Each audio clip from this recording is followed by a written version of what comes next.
Kementerian Agama di bawah Gus Yakut mengeluarkan surat edaran nomor 5 tahun 2022. Isinya ngatur soal penggunaan speaker di masjid dan musola. Sebetulnya sih ya pada tahun 1978 maksudnya, ada aturan yang sama yang dikeluarkan oleh Dirjen Bimas Islam soal ini. Jadi surat edaran yang dikeluarkan oleh Gus Menteri itu bukan hal yang baru sama sekali. Dalam edaran baru yang dikeluarkan oleh Kementerian Agama, maksimal suara speaker masjid itu 100 desibel. Di sana juga ada aturan kapan waktunya speaker diarahkan keluar dan kapan waktunya suara speaker diarahkan ke dalam masjid. Kita atau saya lah minimal sebetulnya udah lama merindukan aturan yang kayak gini agar kehidupan sosial kita lebih manusiawi. Iya, Indonesia emang negara dengan penduduk beragama Islam terbesar di dunia. Pendirian masjid dan musola bebas. Hampir di setiap gang, di setiap pengkolan, di setiap tikungan ada masjid yang gampang kita temui. Problemnya, masing-masing masjid dan musola itu punya pengeras suara sendiri. Makanya begitu datang waktu sholat, semua speaker masjid itu bersahut-sahutan. Ini nggak masalah kalau cuma waktu sholat. Tetapi problemnya speaker itu juga digunakan di waktu-waktu yang lain. Bukan hanya sholat. Misalnya sebelum subuh, beberapa jam sebelum masuk waktu azan, speaker-speaker itu udah menyetel pengajian atau tarhim, disiarkan secara luas agar semua orang dengar. Apalagi ketika bulan puasa atau bulan Ramadan, jam 2 pagi, suara speaker saling bersahutan membangunkan sahur dengan intonasi yang tentu saja karena mau bangunin agak pekak-pekak sedikit. Dan yang terbangun dengan teriakan pekak itu bukan hanya umat Islam yang melaksanakan puasa, tetapi juga umat lain akan kaget. Padahal mereka kan nggak punya kewajiban puasa. Setelah itu biasanya jam 10 pagi kadang ada pengajian ibu-ibu yang digelar di musola atau masjid dan suara speakernya juga diarahkan keluar. Orang di sekeliling masjid, bahkan orang sekampung bisa tahu Bu Juju ikut ngaji apa enggak, Bu Mumun masih masak di rumah apa udah berkumpul di musola. Karena semuanya diumumkan lewat speaker. Begitupun ketika ada ceramah agama, suara speakernya gede-gede diarahkan ke seantero jagat. Kadang-kadang ceramah isinya menghardik umat lain dan bersikap tidak peduli pada orang lain yang mendengar apakah mereka tersinggung atau enggak. Nah, surat edaran menteri ini ingin mengatur permasalahan seperti itu agar speaker dan suara bising dari rumah ibadah bisa ditertibkan dan Indonesia menjadi lebih adem tanpa polusi suara. Misalnya ya, dalam aturan Gus Menteri itu, speaker luar hanya bisa digunakan saat masuk waktu sholat atau untuk panggilan azan. Jadi bukan diatur, Jadi bukan semuanya nggak boleh. Untuk azan boleh. Bahkan pada waktu azan subuh, boleh 10 menit sebelum azan subuh bisa didahului dengan mengumandangkan tarhim atau bacaan Al-Quran. Gunanya barangkali untuk membangunkan masyarakat yang mau sholat subuh. Setelah itu azan. Nah, aktivitas sholat nggak perlu pakai speaker. Misalnya bacaan imam masjid yang sedang memimpin sholat maghrib atau sholat isya yang nggak perlu di-speakerin dong. Karena yang sholat itu kan jemaah yang di dalam masjid, bukan di jalanan. Kalaupun pakai speaker, cukup speaker yang ada di dalam masjid aja. Sedangkan untuk waktu zuhur, asar, maghrib, isya, speaker luar masih bisa digunakan 5 menit sebelum azan, lalu setelah itu azan. Selesai sholat ya mau zikir, mau baca doa, mau segala macam, ya gunakan aja speaker di dalam masjid. Jadi cuma terdengar di lingkungan dalam. Orang beribadah kan nggak harus membuat bising orang lain. Soal speaker masjid yang kayak gini memang khas Indonesia. Kalau kita ke Saudi, ke Mesir, ke Iran, atau negara-negara dengan penduduk mayoritas Muslim, jarang tuh kita dengar ada masjid mengumandangkan ceramah sampai keluar dari masjidnya, sampai orang di jalanan dengar. Sebab mungkin memang di negara-negara itu ada aturan yang sangat ketat agar rumah ibadah tidak menjadi tempat yang mengganggu masyarakat sekitar. Atau jemaah pengajian di sana mungkin nggak mau pamer bahwa mereka lagi ngaji hingga seluruh dunia mendengarkan isi pengajian yang kadang-kadang juga nggak terlalu bagus banget. Suara speaker yang terlalu keras pasti mengganggu orang di sekitarnya. Coba bayangin, orang yang tinggal di dekat masjid tetapi sedang sakit keras dan dia membutuhkan istirahat. Atau bayangin ada anak bayi yang tinggal di sebelah masjid. Bagaimana tersiksanya mereka? Masjid yang mestinya jadi rumah ibadah yang menenteramkan, gara-gara mau pamer pengajian, mau pamer kesalehan, justru bisa menjadi pengganggu para tetangganya yang butuh ketenangan. Padahal kata Nabi, umatku adalah mereka yang tetangganya selamat dari gangguan dirinya. Iya, ada yang bilang sih, speaker luar itu kan untuk dakwah, untuk syiar, biar isi ceramah didengerin orang yang di jalan, biar isi ceramah didengerin mereka yang gak tersentuh agama. Gitu alasan mereka. Terus ditambahin, hanya setan yang gak mau denger pengajian. Buset, gara-gara mau nyombong bahwa mereka sedang ibadah, gara-gara mau pamer bahwa mereka adalah orang yang paling saleh, orang yang ada kesibukan di tempat lain dituding setan, orang yang lagi sakit, orang yang bayi-bayi yang butuh istirahat dituding setan. Gini ya, kan kita pernah ada undangan pengajian tapi nggak bisa datang karena ada urusan lain. Pasti pernah dong. Nah, gitu juga orang yang nggak datang pengajian pada saat ada pegelaran pengajian di masjid. Atau mungkin mereka juga beragama lain, jadi nggak perlu datang. Jadi buat apa dipaksa-paksa mendengar ustadz ceramah? Mungkin ada tetangga masjid, seorang pelajar yang sedang mempersiapkan ujian buat sekolah atau buat kuliahnya. Suara speaker itu bisa mengganggu belajar dia. Mungkin ada tetangga masjid yang sedang sakit gigi dan butuh ketenangan. Suara speaker itu bisa menyiksa dia. Meskipun harus diakui isinya adalah kebaikan.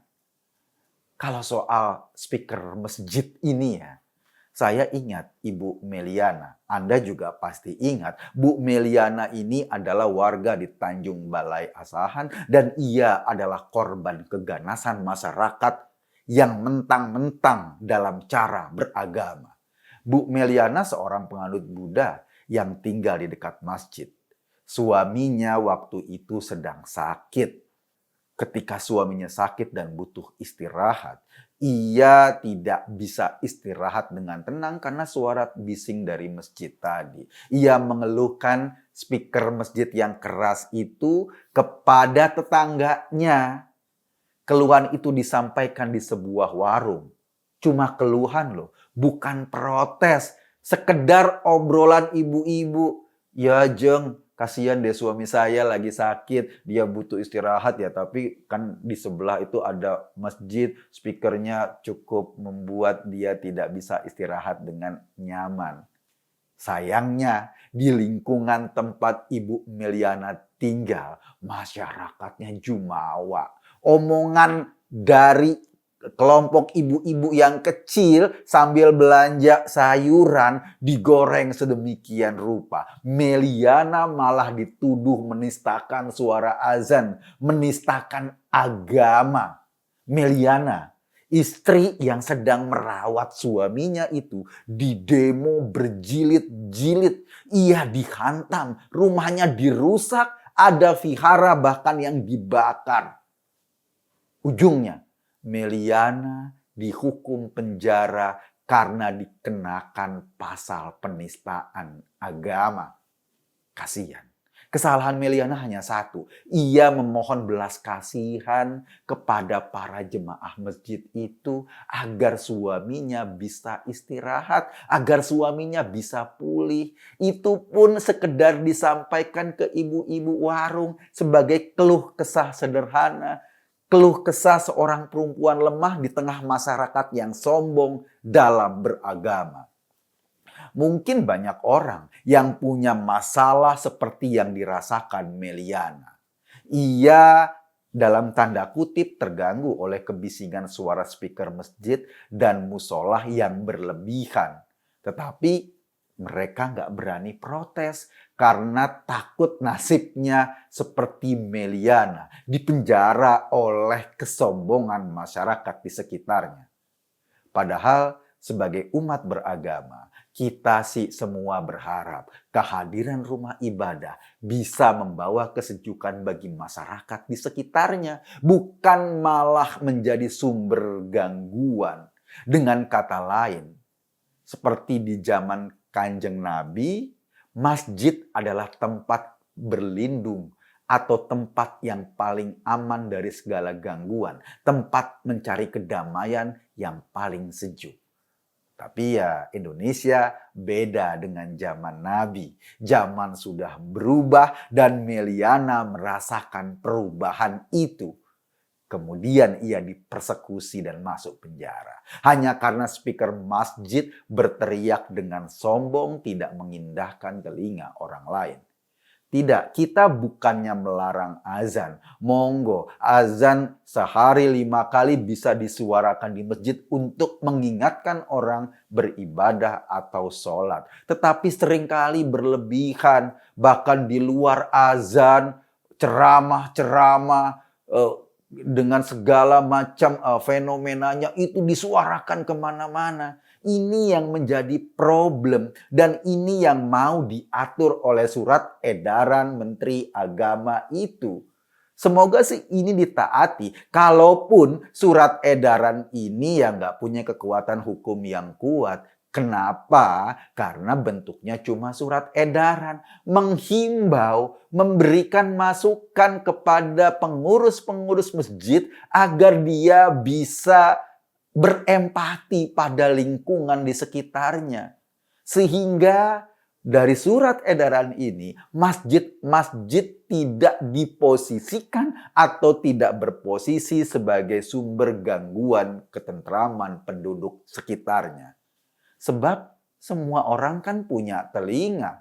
Semua orang butuh ketenangan di rumahnya sendiri, di lingkungan tempat tinggalnya sendiri. Bayangin kalau di rumah sendiri kita tidak bisa merasa hidup yang nyaman hanya karena ada sekelompok orang beragama dengan sombong dan mentang-mentang. Saya sih berpikir bahwa ini sudah saatnya menjadi hal yang perlu diperhatikan. Pengurus-pengurus masjid, jemaah-jemaah masjid, jangan jadikan ibadahmu yang tadinya baik, yang tadinya indah, yang tadinya kamu bisa memanen pahala dari situ, justru menjadi pengganggu orang lain. Karena orang lain juga punya hak, orang lain juga punya telinga, orang lain juga butuh tempat suasana yang adem. Sekali lagi, kita atau surat edaran ini tidak melarang azan yang dikumandangkan. Tetapi yang diatur adalah ketertiban di luar waktu-waktu azan. Jadi cukup siapa yang mau datang ke masjid, cukup merekalah yang mendengar ceramahnya, merekalah yang mendengar aktivitas di dalam tempat ibadah tersebut. Apalagi sekarang, kan sudah ada handphone. Mau azan jam berapa kan bisa disetel alarm. Setiap orang bisa pakai handphone dan bisa diingatkan kapan waktunya sholat. Udah, jangan sampai gara-gara kita mau sombong, mau syiar, kita malah menjadi ikon atau menjadi pengganggu di tetangga kita yang lain. Dari konsep ini, Ada yang protes. Siapa yang protes? Orang PKS. Biasa bagi orang PKS, apa yang baik seringkali dilihat sebaliknya. Saya nggak tahu bagaimana cara berpikirnya. Tetapi yang paling pasti, mereka mengatakan biar saja masyarakat mengatur sendiri. Gimana masyarakat bisa ngatur sendiri? Itu Meliana jadi korban dari kondisi seperti ini. Dan saya yakin banyak korban-korban yang lain yang nggak mau bersuara karena mereka juga tidak mau nasibnya seperti Meliana.